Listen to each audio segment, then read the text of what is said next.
nesse ponto que eu estou te falando. Aí a pergunta que eu vou te deixar é, já que a sociedade, parte dela está doente, a gente usa mais, nesse ponto, o diálogo, a razão ou a fé? Ótima pergunta também. Me fez coçar a cabeça. Você percebeu aqui, né? A razão ou a fé? É, para pressupor a, a fé, eu tenho que saber também qual a fé que ele está, até para termos um diálogo.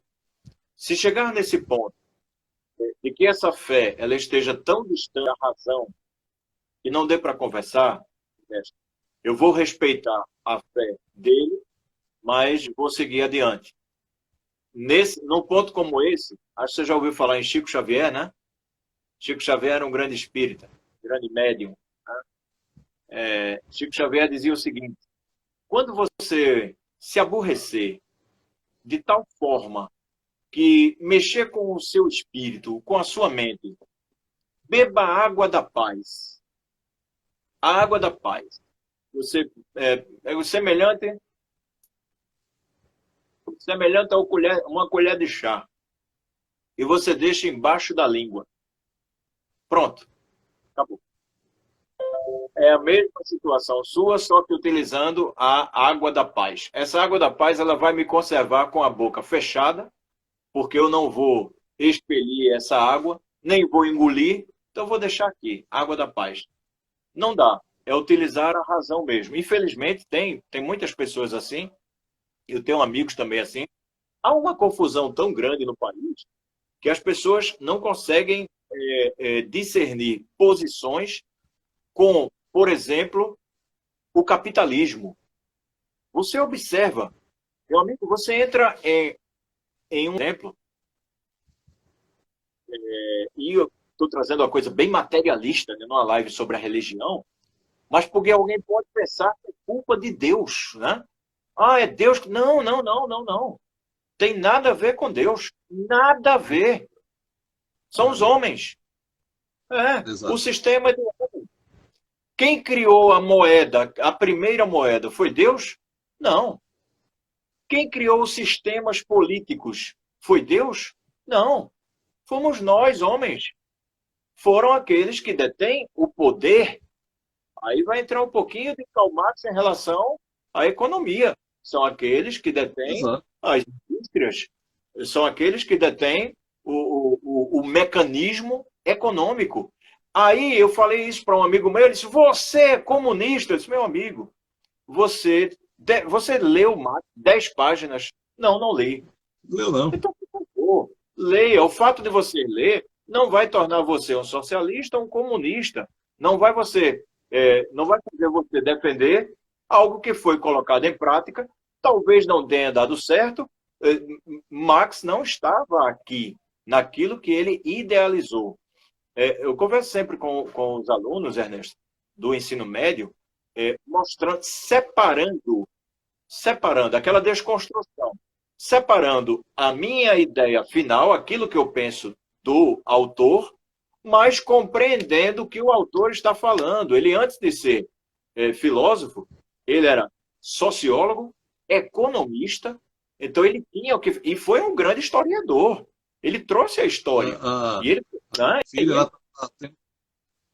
Oh, desculpa, é porque cortou a ligação. Fala, pode falar, Marcelo. Desculpa, cortou aí, eu pensei que tinha concluído. Então primeiro você lê, depois você tira conclusões. Uma grande parte das pessoas estão fazendo o contrário, tirando conclusões antes da introdução. Antes de ler, de observar até a capa. Eu não sou comunista, eu não sou socialista, mas eu também não sou capitalista. Aí o cara olhou para mim e disse, mas como é que pode? Eu disse, então é só essa dualidade, é só isso? Será que no futuro o ser humano não vai encontrar um sistema melhor em que possa trazer... Porque veja só, se eu sou russoniano, se eu lembro sempre Sócrates, quando andava lá na Grécia Antiga, nos mercados, e dizia assim, Sócrates, hoje você vai comprar? Disse, não, não vou comprar. Eu só estou observando quanta coisa existe que eu não preciso. Então eu vou muito nessa linha. Bem parecido com os budistas também. Nós acabamos criando muitas necessidades. Agora, nós, enquanto seres humanos, enquanto sociedade, montamos uma estrutura que só vai caber quem tiver o capital, quem não tiver está fora, mas é obrigado a viver também neste plano, sendo um fora da estrutura. Como é isso? Exato. Não é isso? E aí eu excluo aquele ali e qualquer movimento que ele fizer, eu vou colocá-lo como o culpado por toda a situação. Não, que é isso? Está na hora de nós observarmos em sociedade toda essa estrutura que nós criamos e deixamos muitos, a maioria, de fora dessas estruturas. Mas aí é aquilo que eu toco sempre no assunto. Então a razão tem que se sobrepor à fé na situação que a gente está vivendo atual. Porque a fé é a esperança de que algo vai melhorar. Mas para que algo melhore, você tem que usar a razão para você fazer a modificação. O grande advogado aí, o melhor advogado, decore esse nome. Eu quero que você decore esse nome. É advogado Túlio Vasconcelos. Ele é o melhor de Recife. Eu estou dizendo que se você precisa, chama ele. Já manda convite para ele. Ele citou um negócio da lei. Ele é um cara muito entendido de lei, faz altas lives muito boas. E eu acho engraçado porque as pessoas hoje virou moda o Supremo, né? Vamos criticar o Supremo. Mas espera aí. Quem faz as leis, o Supremo guarda, que o Supremo é o guardião da legislação, são os deputados federais.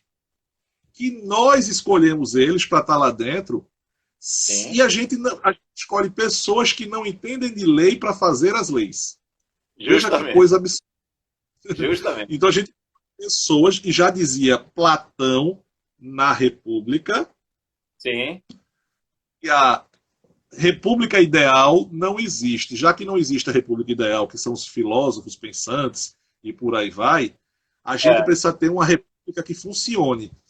Para se funcionar, você tem que entender em quem você está votando e o que o cara representa naquele pequeno mundo dele. Porque ele é que vai fazer a divisão entre lei funcional, lei não funcional, para o Supremo guardar. Está entendendo agora? Então aí você vê essa realidade. Onde é que o ser humano se prejudica? Na expectativa. Eu vou ter a expectativa ou vou depositar minha expectativa em determinada situação para modificar. Por isso que nós usamos os políticos como bengala. Porque tal político aí e ele vai melhorar tudo. Não, não é por aí. Não, porque tal político é considerado um mito e ele vai resolver tudo. Também não é por aí. Quem vai fazer a mudança nas leis são os deputados. E para se fazer uma mudança correta na legislação que a gente vive, a gente tem que ter a consciência e botar a razão na frente para fazer a modificação nas leis corretas lá na frente. Porque se a gente bota a fé de frente, a fé não vai andar. É espetacular isso que você falou, que traz outro aspecto também dentro da própria política, que é a questão da corrupção. Acusa-se o político de ser corrupto. O político é corrupto. Primeiro, você já tem aí duas faces. Você tem o corrupto, você tem o corruptor. Mas dê uma esticadinha. Dia das eleições, teremos 2 turnos esse ano. Dê uma esticadinha nas ruas do Recife, Pernambuco, né? Estamos em Pernambuco, e veja a quantidade de pessoas que vendem o voto. E mais ainda, muitas dessas pessoas, elas vendem a 3 ou 4 políticos diferentes. Eu só tenho um voto, só entro na cabine uma vez. Mas eu vendi meu voto a 4 candidatos diferentes. Então, eu já estou roubando alguém também. Então, perceba como uma sistemática que começa comigo. Começa lá embaixo. A outra coisa, um cara uma vez conversou comigo e disse assim, ele estava reclamando da rua, da iluminação da rua, do calçamento da rua. E aí eu chamei para uma conversa política. Ele disse, quem é o vereador aqui do bairro? É fulano de tal, não sei o quê, mas envolvido com um monte de coisa. Pois é. Você votou nele? Ele disse, não, eu votei no outro. Eu disse, mas por quê? E ele foi sincero. Não, porque ele me pagou. Só. Então você vendeu o seu voto a outro. E por que você não cobra desse? Não, porque é de outro pessoal. Aí, enfim, tudo bem. Agora veja. Se você vota num candidato por R$50, e o cara chega para mim assim e diz, olha, foi ótimo para mim, por R$50. Tem certeza que foi ótimo? Foi, no dia eu estava ali, alguma coisa tá. Quanto tempo ele vai passar lá? 4 anos. Então, divida R$ 50 por 4 anos. Esse é o voto mais barato do mundo. R$ 50 Não é por não. 4. É não. Eu já vi por uma torneira plástica. Juro que eu já vi. Eu vi. Eu Pois estou é. na eleição. Eu estava conversando com a senhora e a senhora disse, não, mas eu queria muito uma torneira aqui para aguar minhas plantas, aí o vereador tal veio e botou minha torneirinha, eu votei nele. Eu disse, veja só, a senhora vendeu seu voto por uma torneira de plástico, que não custa R$ 10. Justamente. Talvez amanhã falte água para essa torneira. E você não vai ter a que reclamar. Né? Você tem a torneira e não tem a água. É por aí. Precisamos aprender muito, né? Muito. Muito. E aí eu vou puxar uma coisa que você dá aula para ensino médio, né? É uma coisa que eu Isso. ainda quero muito realizar na minha vida, dar aula para ensino médio. Eu tenho muito É essa bom. vontade. Eu não dei, eu só dei aula para a universidade, dou aula esporadicamente e pela minha consultoria, que eu dou aula também. Sim. E minha filha está fazendo filosofia, né? Ela está no primeiro ano Ah. de ensino médio. E ela Oh, não se dando bem com a linha do professor. Não está dentro. Ela é aquele professor mais radical, que sai botando as filosofias e a pessoa tem que tentar decifrar. Aí é que eu acho que pega. Essa galerinha que está entrando agora no ensino médio é que deveria desenvolver a filosofia pensante, cara. Aquela filosofia das estruturas, e você mostrar o que é a filosofia. Olha, isso aqui você tem, e você tem isso aqui também. É mais ou menos assim. Eu estava há muito tempo atrás, eu estava numa turma da Petrobras de adolescentes, aí me fizeram uma pergunta na filosofia. Eu estava dando uns pensamentos filosóficos, aí o menino perguntou, professor, qual é o melhor time de Pernambuco falando de filosofia então? É o Náutico Santa Cruz ou o Sport? Vê que filha da mãe. Aí eu olhei assim, eu falei, veja só, nós existimos a minha verdade, a sua verdade e a verdade absoluta. Se a gente for tratar pelo seu ponto de vista, que você está com a camisa do Santa Cruz, o Santa Cruz para você é o melhor time. Se você perguntar para mim, professor Ernesto, qual é o melhor time, eu vou dizer que é o Náutico, que é o meu time do coração. Agora, se você usar a regra básica de quem tem mais títulos tem uma qualidade melhor, você vai estar falando do esporte. Pense numa reação na sala de aula. Eu acho